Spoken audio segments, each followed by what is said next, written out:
Assalamualaikum, nama saya Siti Fahana binti Rosli. Nama matrik 10DAT19F1003. Assalamualaikum warahmatullahi wabarakatuh. Nama saya Nur Syazrina binti Abdul Maulud. Nombor pendaftaran 10DAT19F1005. Assalamualaikum, nama saya Nurliana binti Samad. Nama matrik 10DAT19F1012. Hari ini kami akan membentangkan tentang subtopik 3.2 dan 3.3, iaitu 3.2 konsep nilai dalam organisasi, 3.2.1 definisi nilai, 3.2.2 iaitu kepentingan nilai, seterusnya 3.2.3 iaitu jenis nilai yang mempunyai dua, iaitu nilai terminal dan nilai instrumental. Okey, 3.3 pula ialah kepribadian dan nilai pekerja berkaitan dengan tempat kerja, iaitu yang pertama person job fit menurut teori personality job fit John Holland. Okey, yang kedua B iaitu pekerja organisasi yang sesuai dengan personality. Sesuatu perkara yang di dalam organisasi boleh dikenal pasti oleh kepercayaan diri sendiri dan individu itu sendiri, iaitu seseorang yang bekerja dalam organisasi tersebut. Okey, bagaimana seseorang itu bertindak apabila suatu gelagat dikenal pasti dalam organisasi. Okey, perkara ini boleh terjadi sebagai contoh yang dapat kita lihat apabila seseorang yang suka bekerja sambil menganalisis sesuatu dalam organisasi. Okey, mereka akan menganalisis sebagai contoh dari segi apabila seseorang pekerja itu mendapati syarikat tersebut mempunyai bos atau ketua yang kurang tegas dalam menguruskan pekerja bawahan dan pekerja-pekerja yang lebih suka bekerja dalam situasi yang santai dan tak kelam kabut. Okey, hal ini akan membuatkan seseorang itu akan mengikut keadaan tersebut dan meneruskan bekerja dengan cara yang demikian, mengikut situasi. Okey, nilai diri seseorang itu juga akan berubah mengikut budaya yang telah diterapkan oleh sekeliling. Okey, perkara yang normal dipandang oleh orang sekeliling ialah apabila merujuk kepada nilai, mereka akan memandang bahawa nilai yang ada pada diri kita akan dirujuk bermula dari sikap dan tingkah yang kita tunjukkan apabila berhadapan dengan seseorang. Okey, sebagai contoh, bila kita melakukan suatu kerja dengan pantas dan teliti, orang sekeliling kita akan menilai kita dari segi seseorang yang rajin dan bertanggungjawab.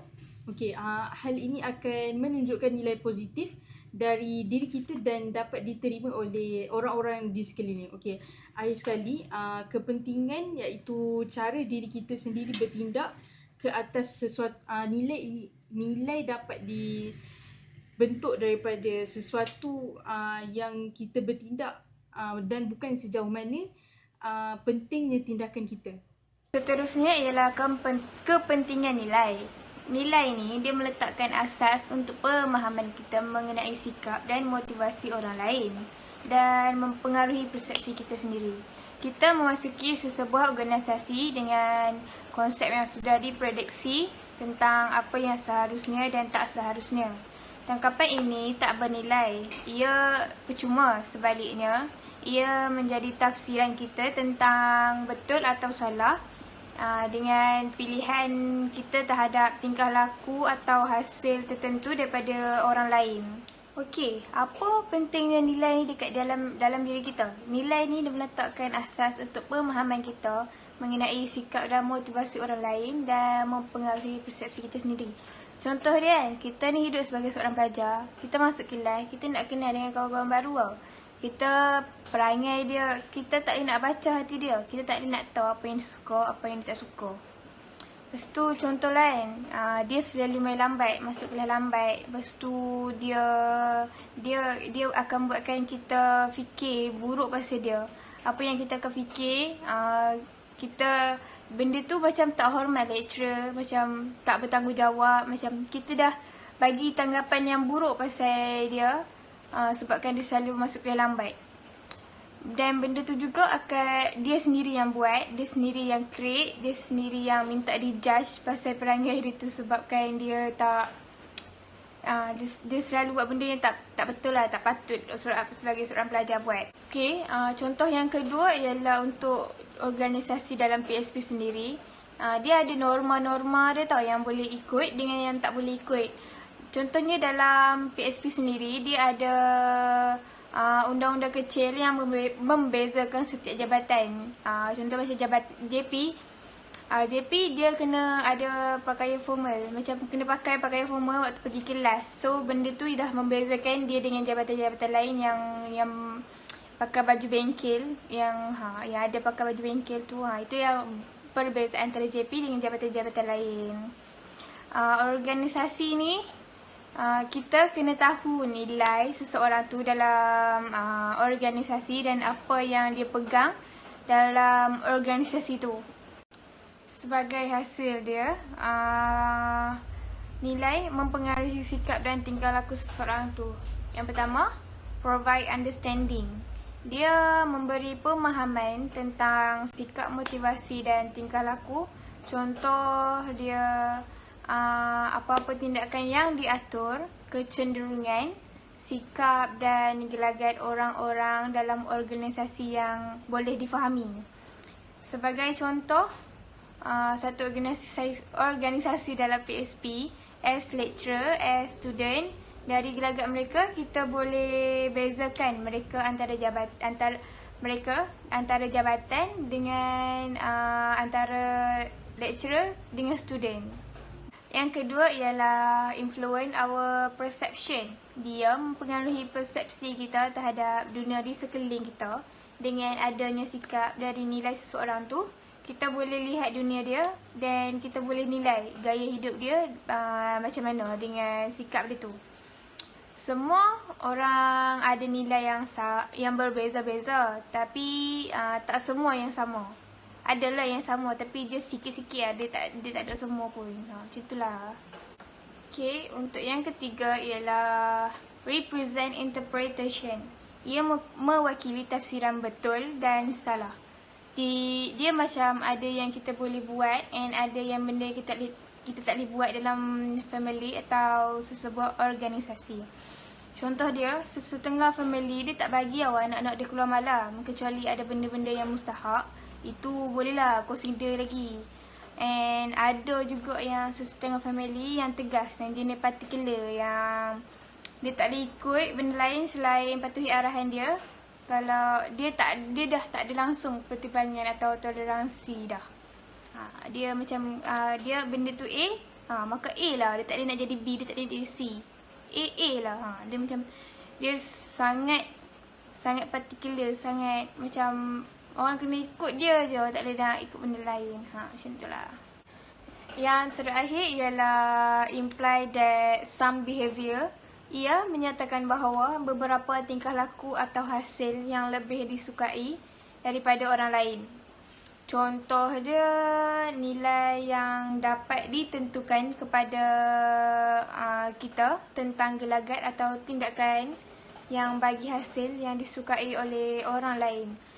Contoh dia, cara kita kerja kena dengan cita rasa orang yang ahli grup kita. Macam tu. Lepas tu semua orang suka dengan perangai kita. So benda tu akan buatkan kita senang bekerja, senang nak berbincang, senang nak bekerja sama. Macam tu. Seterusnya ialah nilai terminal dan nilai instrumental ataupun dulu orang panggil nilai Rockish. Nilai Rockish ni sebab orang yang buat tu, orang yang cipta, orang yang tulis nilai ni nama dia Rockish. So jadilah Rockish value. Okay, nilai ni dia boleh bagi satu pertimbangan untuk kita nilaikan sesuatu benda tu baik ataupun tak baik. Orang akan suka ataupun orang tak akan suka. Macam tu. Dia asas untuk kita faham sesuatu nilai untuk orang lain bertindak.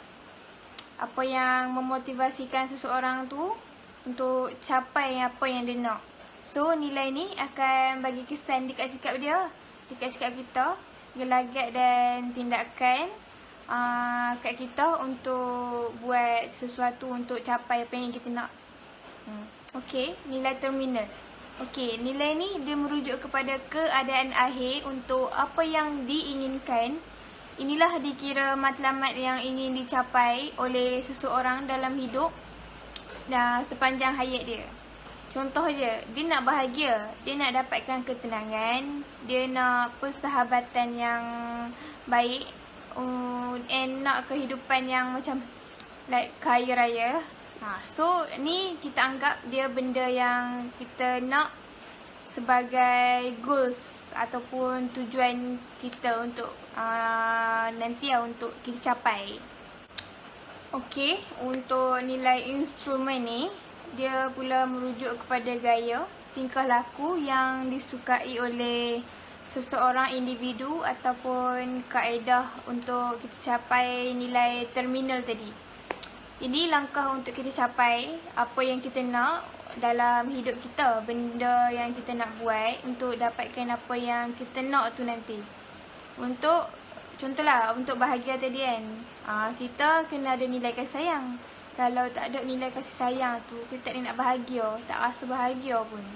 Lepas tu untuk kalau kita nak kaya, kita kenalah ada nilai usaha tu. Kita kena berusaha dulu, baru kita boleh lah kalau nak kaya.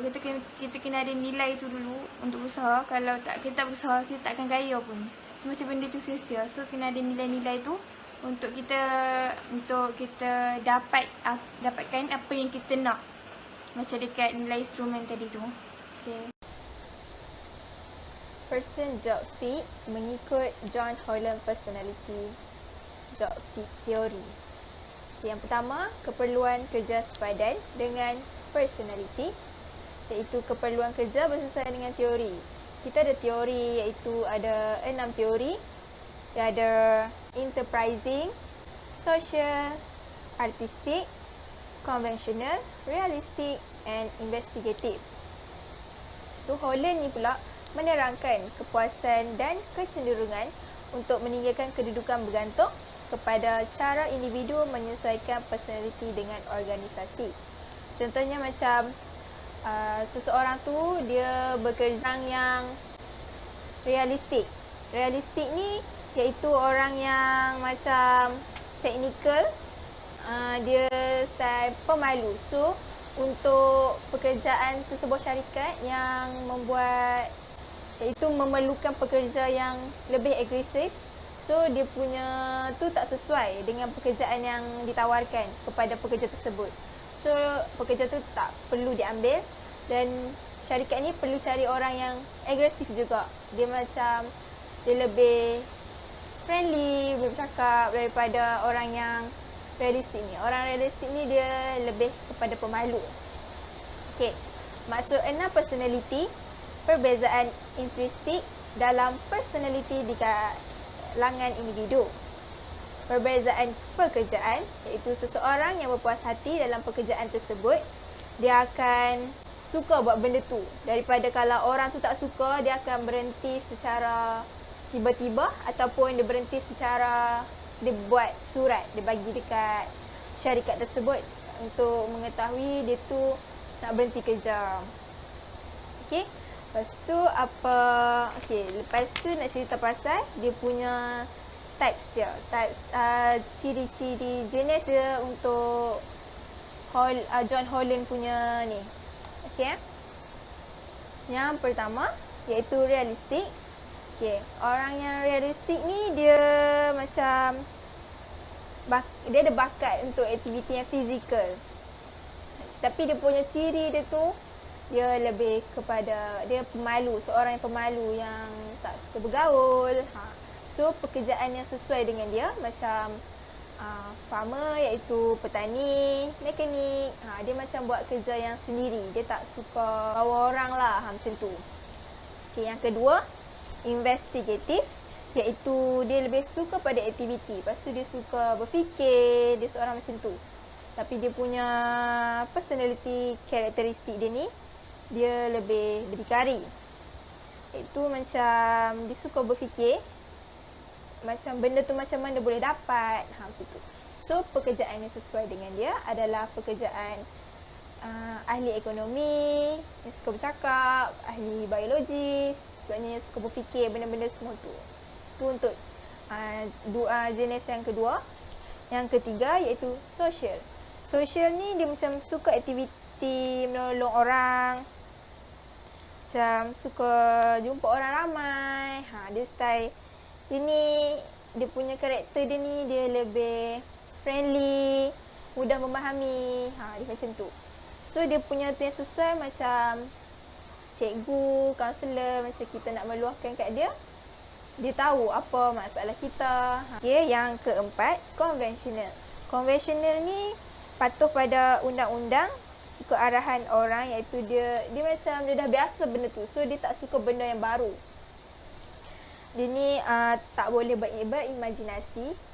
Dia akan straight macam dia dah pandai buat yang tu, so dia akan buat yang tu je. Dia tak nak buat benda lain. Dia punya contoh pekerjaan dia, accountant, bank teller. Sebabnya kalau accountant ni dia dah biasa kira-kira, so dia akan buat benda tu je. Dia tak sekolah buat benda lain, macam tu. Dia tak reti untuk berimajinasi benda lain. Kelima, enterprising, iaitu dia ni berpengaruh. Dia banyak pengaruh orang. Sebabnya dia ada confident. Dia punya tu ciri-ciri tu, dia ada confident dalam diri dia untuk bawa orang ramai ikut dia. Dia ni macam sesuai untuk peguam yang petah berbicara depan orang ramai, seorang akan percaya apa yang dia cakap. Ataupun manager untuk yang perniagaan kecil-kecilan. So dia ada perniagaan kecil-kecilan, dia akan cakap untuk anak-anak buah dia. So dia ni ada self confident dia sendiri. Okay, yang keenam, artistik. Dia ni dia more kepada benda yang kreatif.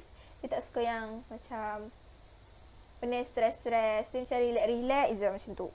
Dia punya ciri-ciri dia ni suka berfikir di luar kotak. Dia suka berimajinasi. Macam dia tahu benda ni boleh macam ni, okey, dia nak buat macam ni pula. Macam tu lah.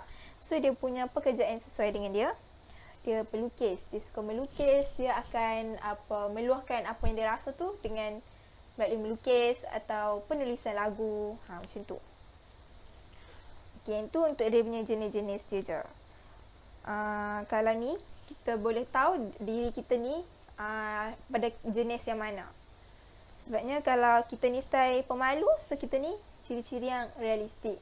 Kalau yang suka bergaul, friendly tu, dia more kepada social. Dan kalau enterprising tu, dia lebih confident untuk bercakap depan orang.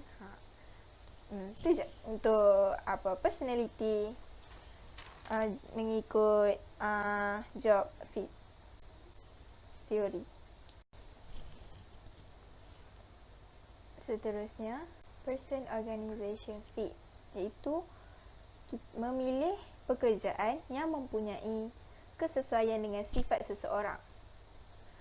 Macam kita tahu, kalau kita ni seseorang yang konvensional, yang suka buat kerja tu tanpa nak buat benda lain, kita dah terbiasa benda tu. So, kita sebagai accountant ni akan pergi kerja yang tempat accountant.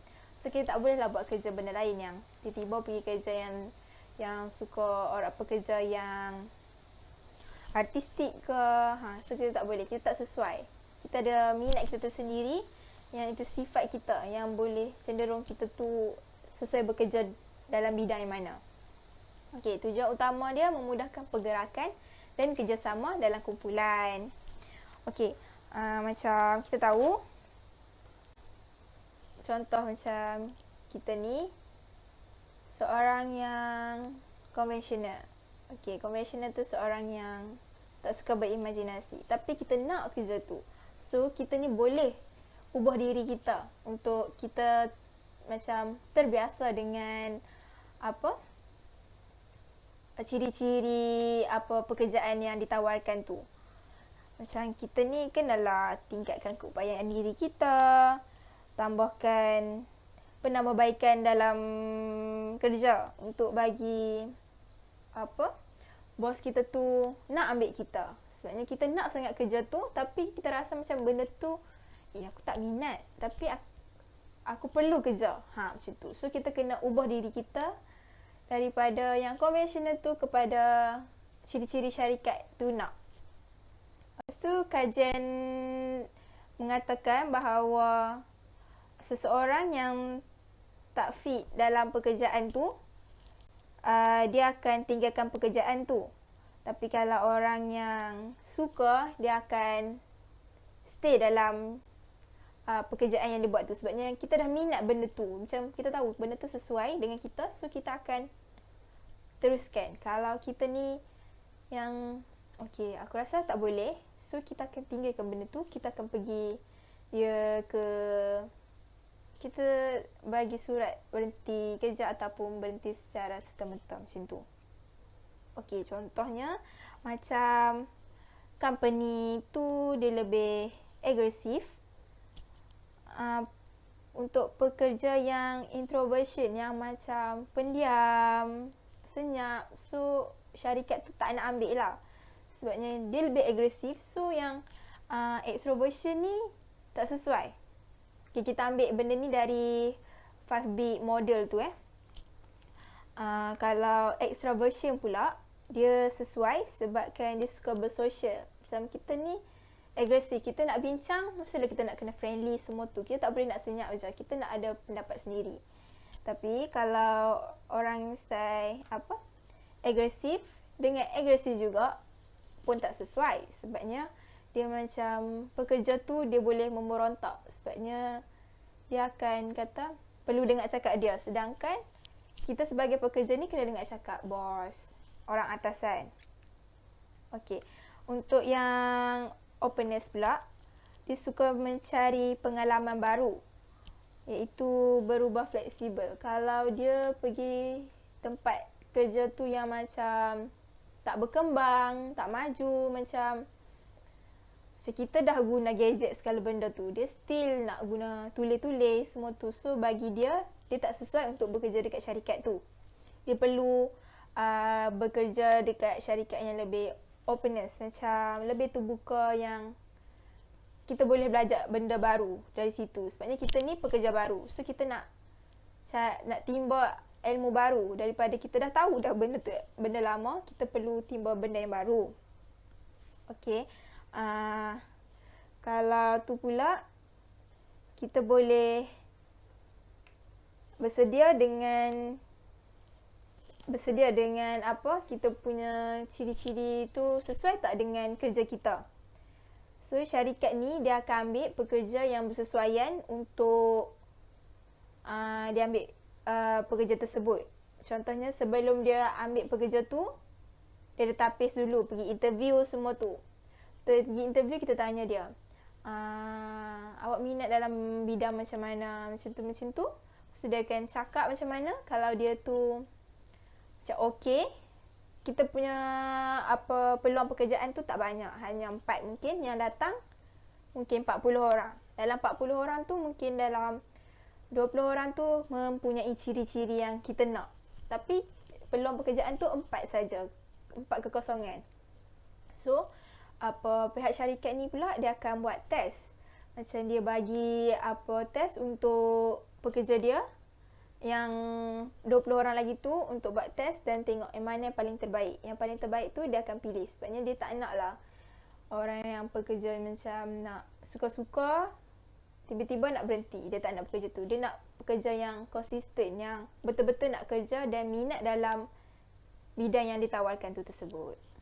Terima kasih. Kesimpulan daripada keseluruhan topik yang telah kami bentangkan ialah pengaruh dari sekeliling menjadi peranan besar dalam perubahan nilai seseorang, dan sebagai seorang individu yang akan menjejaki setiap kehidupan, kita perlu bijak dalam mengadaptasikan nilai-nilai dalam diri kita sendiri. Okey. Selain itu juga, kita perlu bijak dalam memilih pekerjaan yang sesuai dengan personality yang kita ada, yang ada dalam diri kita sendiri. Apabila kita pandai untuk bekerja memilih pekerjaan mengikut personality kita, kita akan mudah untuk menjalani setiap pekerjaan yang diberikan, dan sikap lebih ingin tahu akan wujud dalam diri kita sendiri.